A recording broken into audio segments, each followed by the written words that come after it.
Advocates are calling on all levels of government to step up and do more, as many asylum seekers coming to Canada have no other option but to sleep on the streets. This as Toronto's shelter system has no room for the newcomers.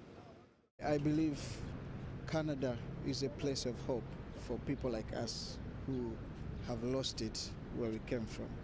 And I still believe that the government of Canada can come to our rescue and help us.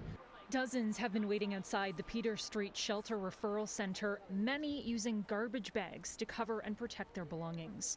Fatima fled Uganda by herself, seeking protection here in Canada after losing both her parents. She says she's been waiting for weeks for a bed.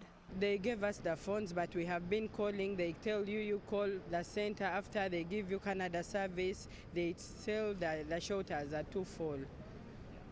I have been calling. And she's not the only one. Ellie has been here over 2 months after fleeing Tanzania with his wife and daughter. We worry about our health. What about when we need medical attention? We worry about things like people stabbing us. Some people pass here, and some are mean, some are friendly.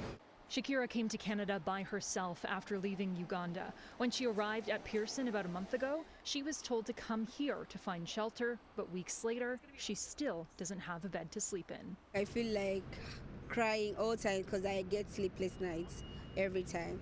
Because I know Canada is a better country, but I'm sleeping on the street. Every time we call central intake, they say we should wait. There's no shelters. There's no place where to go, so they told us to stay here for a long period of time.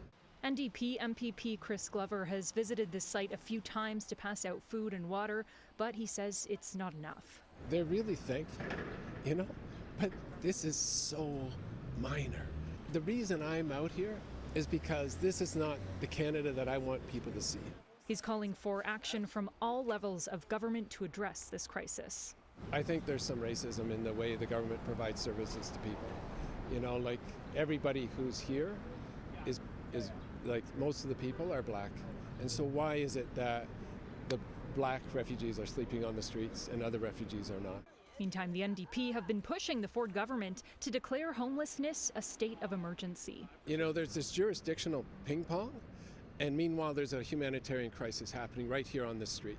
In a statement to CityNews, the city says Toronto's shelter system is full and needs federal intervention, including $157 million in support to cover the costs of supporting refugees within the shelter system.